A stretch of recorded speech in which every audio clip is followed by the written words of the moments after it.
Welding with Fluxcore without a shielding gas is super gross, but it can be done. For those of you following along, this comment is coming from the video where I was MIG welding, which is when you pull the trigger and this wire feeds out, and it's a solid wire, and it melts and it turns into a molten puddle, which presumably fuses some steel together. And it's a solid core wire. If you were to snip off this little piece of wire and look at it in cross-section, you would see that it is a solid wire.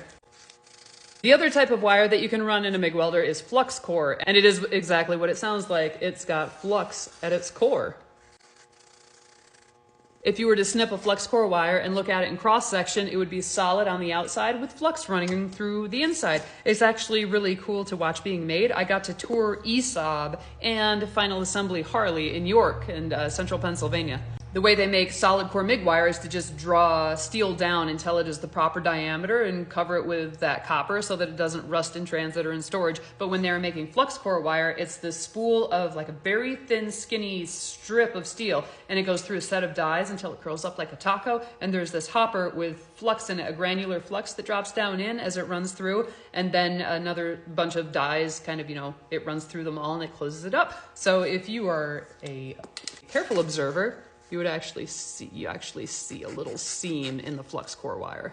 So as you travel along with that flux core wire feeding out, the flux burns off into a protective little cloud that covers up your molten weld pool from atmospheric contaminants like hydrogen and nitrogen and oxygen. A shielding gas will do the same thing, and if you've got the type of flux core wire that requires a shielding gas, you get that additional protectiveness of that shielding gas. Using a shielding gas with flux core wire makes for a prettier weld and better penetration. The flux burning off also mixes with the molten steel to grab onto any contaminants and float them to the surface into that slag on top. Flux core is often referred to as inside-out stick rod, which is solid wire, solid steel that's covered with a pressed-on flux. That's what all this gray stuff is. That silvery part, that's all that's melted off to make a weld, and this is the flux that burns off to make that protective little cloud as you weld along. Flux does all kinds of jobs. I've made a video about it before. It depends on what you want the flux to do. You can get stick rods that have extra iron in the flux if you need a higher deposition rate, if you need to fill in a crack more. I don't like flux core, but I have it on a shelf. I have this for a contingency. I don't just keep this around because I'm a pack rat, though I am guilty of that. If there's ever a time that I need to use my MIG welder for some reason and I don't have a tank of shielding gas, here's my T11. Several years old, I haven't run it in a long time because it's gross. Weld appearance matters to a lot of us.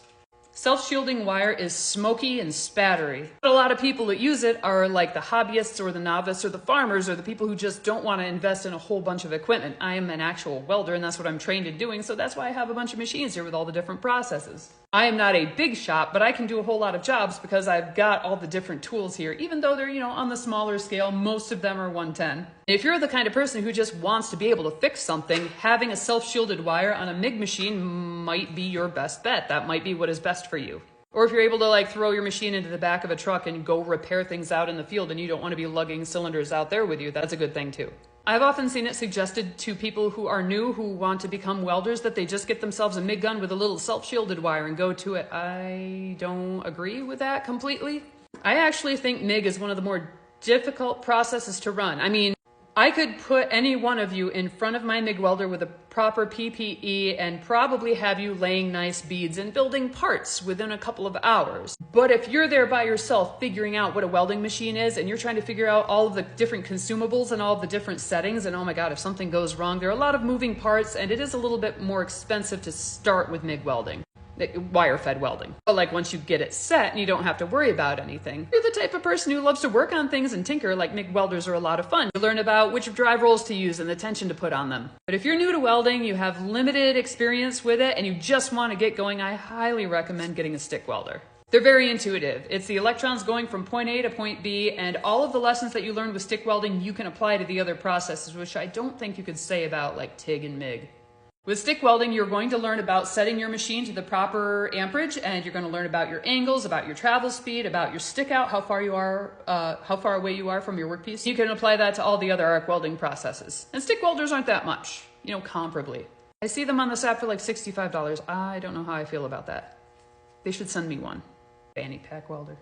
So my thoughts on welding flux core without gas are I don't like it. But I'm glad it exists. But if you'll notice, this is pretty dusty because I don't like it. I don't like it. I don't like it. I don't like it. gross. It's dirty. But it's got its place.